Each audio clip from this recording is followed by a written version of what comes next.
Transforma-me conforme a tua palavra. Shalom, irmãos e irmãs, que a paz de Deus, que excede todo entendimento, continue a guardar seu coração e mente em Cristo Jesus. Capítulo 17 do livro de Gênesis, versículo 10. Esse capítulo registra o pacto, a aliança que Deus está estabelecendo com Abraão.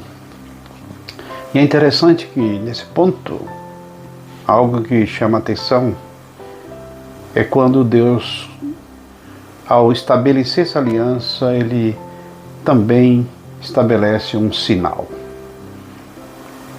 O sinal de que todo homem deveria ser circuncidado. As crianças que nascessem a partir dali, o 8º dia seria circuncidado. Isso era um sinal da aliança. Porque os sinais são importantes, porque os sinais apontam para alguma coisa. E nós estamos cercados por ele durante nosso dia a dia. Se você pega uma estrada, sinais de velocidade, os limites, sinais indicando se você pode ou não pode entrar à direita ou virar à esquerda, sinais que tem um posto de gasolina, sinal que tem um restaurante ali, se você caso queira comer, sinais de perigo quando estabelece um perigo na estrada, sinais. Estamos cercados por esse sinal. Aqui na minha mão esquerda tem um anel que nós chamamos de aliança, um sinal de que eu tenho um pacto, eu tenho um concerto, eu tenho uma aliança com minha esposa. E do povo de Israel, aí, a partir de Abraão, estabeleceu esse sinal que toda criança do sexo masculino, no 8º dia, deveria ser circuncidado. E, através das gerações, isso foi tão impregnado em Israel que eles consideraram a circuncisão, e aí é um perigo maior do que o que ela representava. Quando Davi enfrenta Golias, ele diz assim: o que é esse incircunciso? Porque demonstrava que a pessoa, por não ser circuncidada, então não tinha uma aliança com Deus.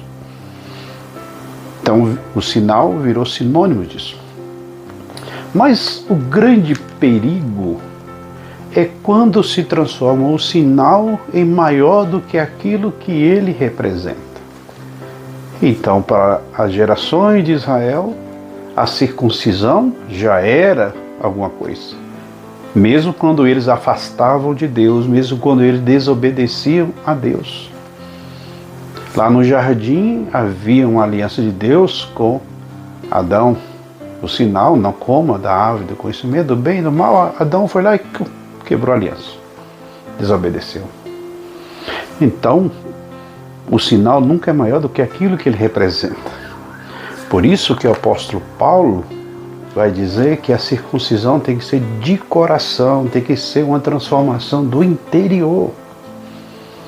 Porque para alguns pode ser que apenas o sinal de um batismo, de ser membro de uma igreja, já significa alguma coisa, mesmo quando ele leva uma vida de desobediência. Mesmo quando leva uma vida de iniquidade, e poderá dizer, ou pode dizer, mas eu fui batizado. Receber o sinal do batismo não quer dizer que houve uma transformação interior, porque o sinal apenas aponta. Se nós formos pensar na Santa Ceia, quando Jesus diz fazer isso em memória de mim, é um sinal do que nós cremos na ressurreição, do que o sangue de Jesus faz, nos purifica de todo pecado, nos perdoa de todo pecado. Mas o apóstolo Paulo, tão preocupado com isso, diz que muitas pessoas poderiam participar e ser réu. Por isso ele diz: examine a si mesmo, não faça uma coisa por fazer, porque não é o sinal maior do que aquilo que ele representa. Por isso que em Gênesis, versículo 10 do capítulo 17, Deus estabelece um sinal, um concerto com Abraão. E por várias vezes você vai ler ele dizendo que as gerações deveriam manter a obediência, deveriam realmente servia a Deus de coração. A circuncisão era apenas um sinal. Você, meu irmão, minha irmã, que foi batizado, você que congrega, você que participa da ceia, são sinais, ou devem ser sinais que refletem aquilo que você é. Nunca coloque o sinal apenas pelo sinal, mas a importância daquilo que ele representa. Repetindo o que o apóstolo Paulo disse, a circuncisão, o sinal, deve ser de coração transformado, de um coração mudado, de um coração contrito a Deus. Esse deve ser o maior sinal, que é a circuncisão do nosso coração. Pense nessas coisas. Que Deus te abençoe e que você tenha um dia de paz. Shalom. Transforma-me conforme a tua palavra.